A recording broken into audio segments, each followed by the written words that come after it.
Hi everyone, I'm Jackie Partridge from www.jackiepartridge.com. Today we are going to be talking about palette knives and why you might use them, where you can buy them, some tips for working with them, and the difference between a plastic palette knife and a palette knife with a wooden handle and a nice metal tip. Alright, let's dive in. So palette knives come in two different types. There are ones that are just all plastic like this.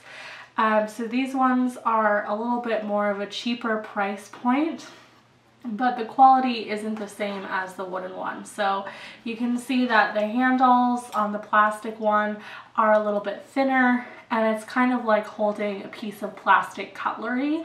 It's not the most comfortable, nicest experience in your hand, whereas the wooden ones have a little bit of a thicker handle.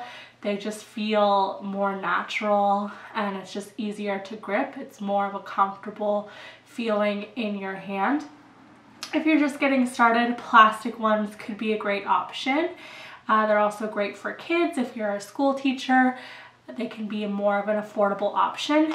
Usually they're sold in a pack like this of 4 or 5, so you have different sizes of palette knives. Usually there's one that's a little bit longer and thinner, one that's a bit shorter and fatter, like this kind of diamond shape, and ones that are a bit flatter. This is almost like a plastic cutlery knife. So they come in usually a set. You can buy them individually too. You can get them from an art supply store, online, at Amazon, different places like that. These metal ones come individually. They're going to be more expensive because it is an all wooden handle and the tip is metal. So the quality is going to last. It has a little bit more flex. You can see that it really bends nicely, whereas the plastic ones, they don't really bend that well, and if you apply a lot of pressure, they could of course break. They might fall out of your bag, you might step on them, they might break. The metal ones are a bit easier to clean and kind of scrape off the paint as well.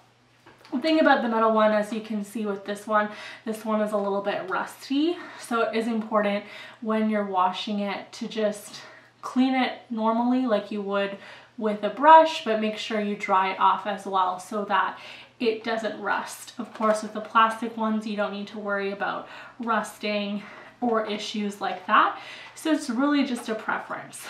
I do prefer the metal ones just because they have that flex and the quality is nicer, plus I really like the grip and how it feels in my hand versus holding these plastic ones. So it's really just up to your preference as well as your price point. You don't need palette knives to paint, but they are really nice for painting abstractly because you can make really quick marks and create this really nice texture, and it's just a different texture than painting with a paintbrush.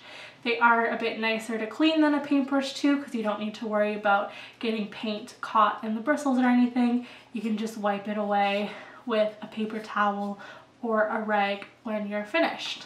Thank you for watching this video about palette knives and learning the differences between the two and figuring out which palette knife is right for you.